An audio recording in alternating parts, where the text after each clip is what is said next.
let me finish. If they turn it down, then there is a need for another ordinance, perhaps. And I think that might be the time to look at having a committee, if that's what we decide to do.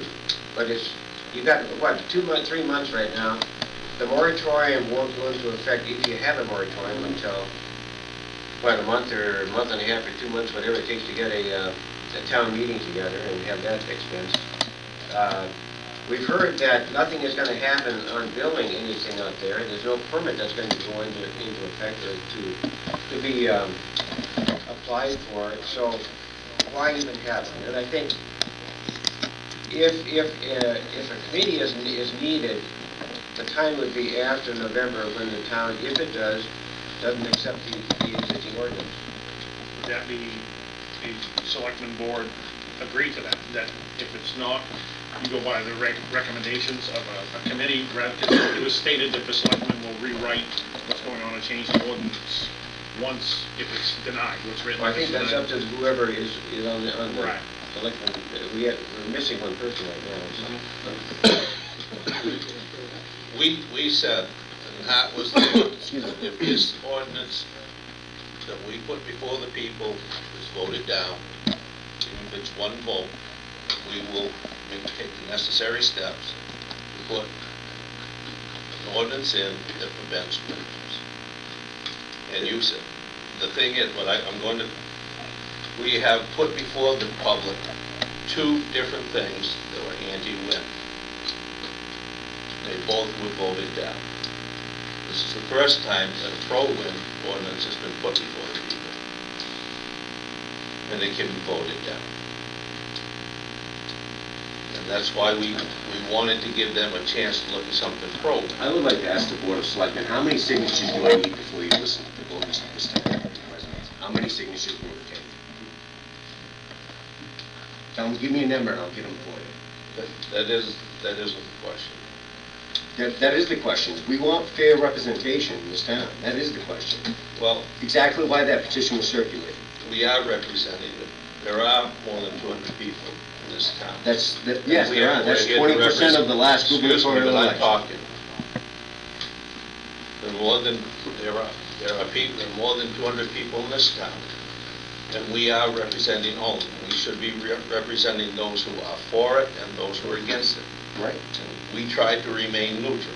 We figured that there's time to put a pro-wind ordinance before the people, let them make the choice.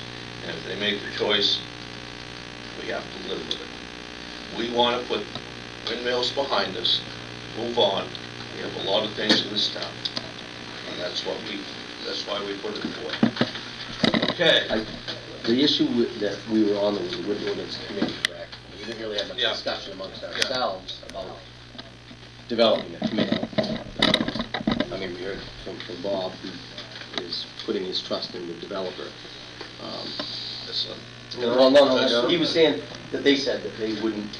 Okay, so that's his opinion. No. I'm just reiterating what he said. That, and I didn't mean that way. I'm just saying that he said that he's saying that the developer has said they would do a certain thing.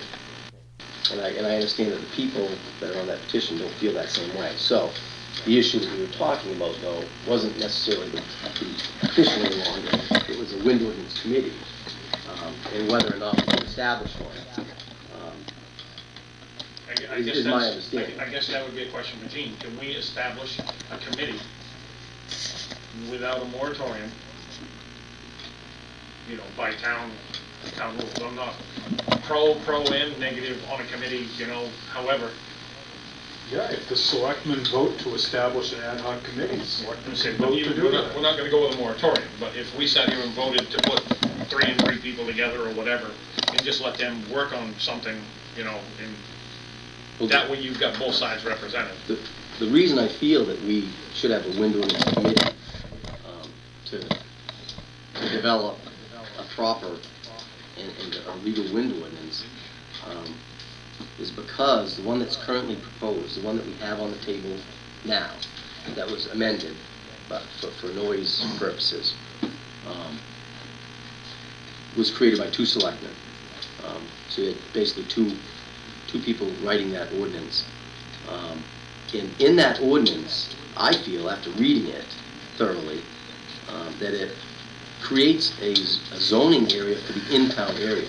And the wording of that specifically states from the Webb River, which is far west, across to Route 2, but on the in-town side of it.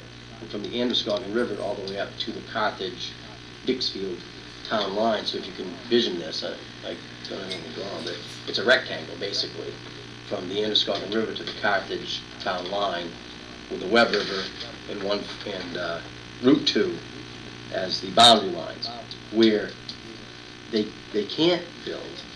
It specifically states in the ordinance that they cannot build there. So you're restricting them or any other wind developer from coming in and putting any project up in that area. Having said that, there are two scenic resources in that area, Sugarloaf and Webb River Falls, that are protected, which they should be as in the comprehensive plan, but you've now forced, in that ordinance, because of the wording of that ordinance, you've forced the wind developer to building on one mountain range in Dixfield, because it's the only one left.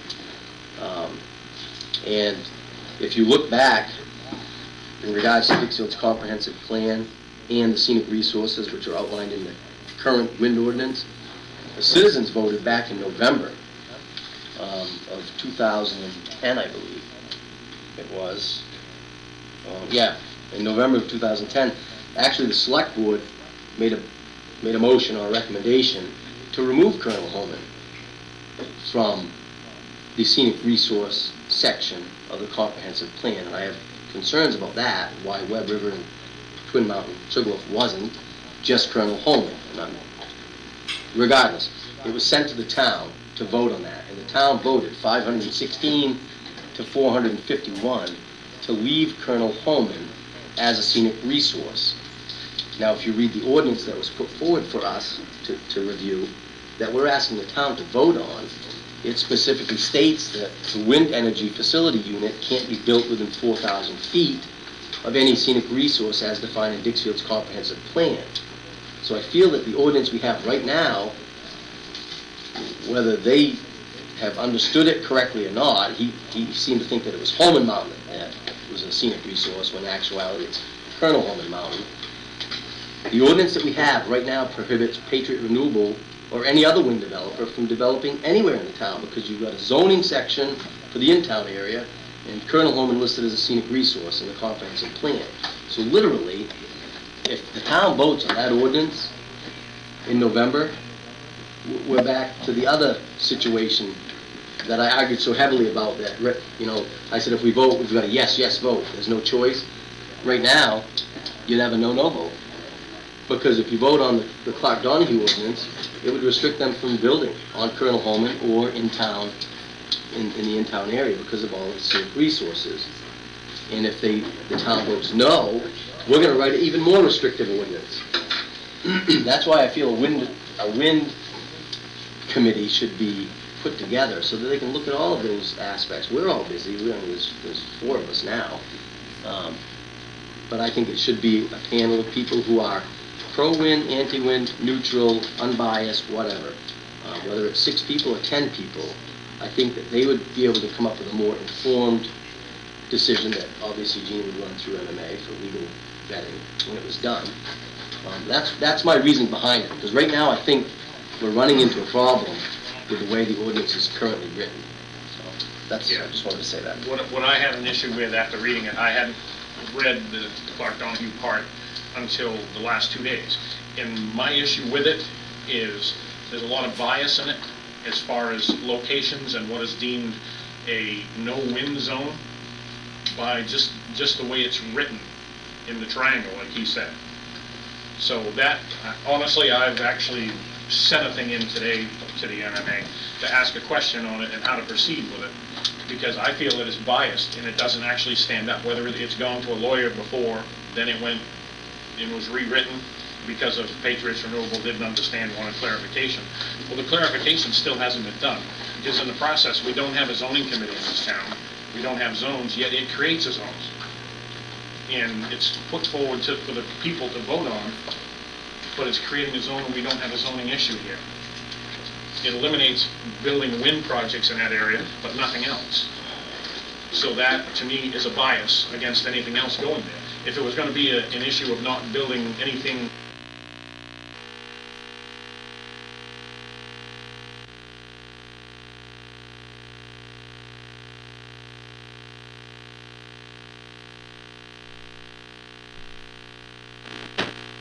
and creating a no-win zone, which, you know, they didn't plan on building there anyway according to Tom Carroll, but it still creates a zone where there's not one needed. And again, you're protecting a scenic resource in the comprehensive plan, and you're protecting it in the ordinance the way it's written, but you're saying that, you know, wind developer can actually build on Colonel Holman. Right now, the way it stands, it should be in violation of the ordinance. Now we're getting redundant. Let's Okay. have a motion, please. I would make a motion that the board seriously considers and allows the development of a wind ordinance committee for the town of Dixfield. Can I add something to that? I'd like to see if even Patriots will be interested in putting somebody in there to talk to about it. Why not have somebody pro-win on it, you know? And you guys can suggest anybody you want. I'll second the motion. So what is the motion? The motion is The- to establish it. Accept the, The motion is to establish, allow the select board to establish a citizens-based wind ordinance committee. I guess as clear as I can say. Well, then you it. can't have patriots because they're not a citizen. Okay, take citizen out of that. There you go. They have enough citizens on their side Take now. that, yeah.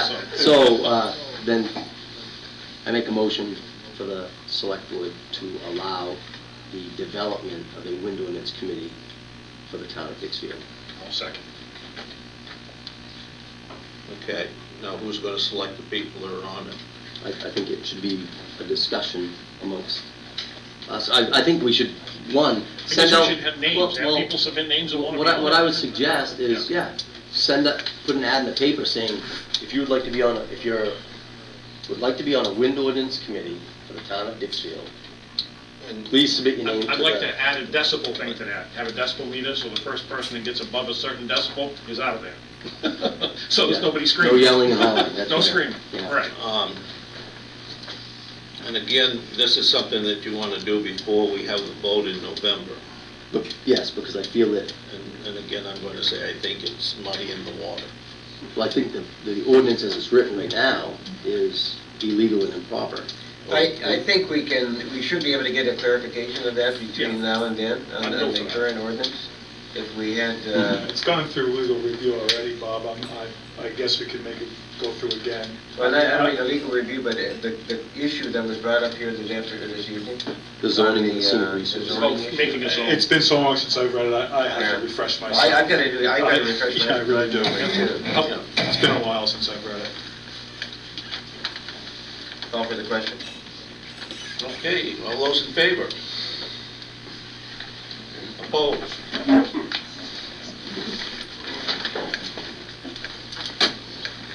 All right, old business, donation from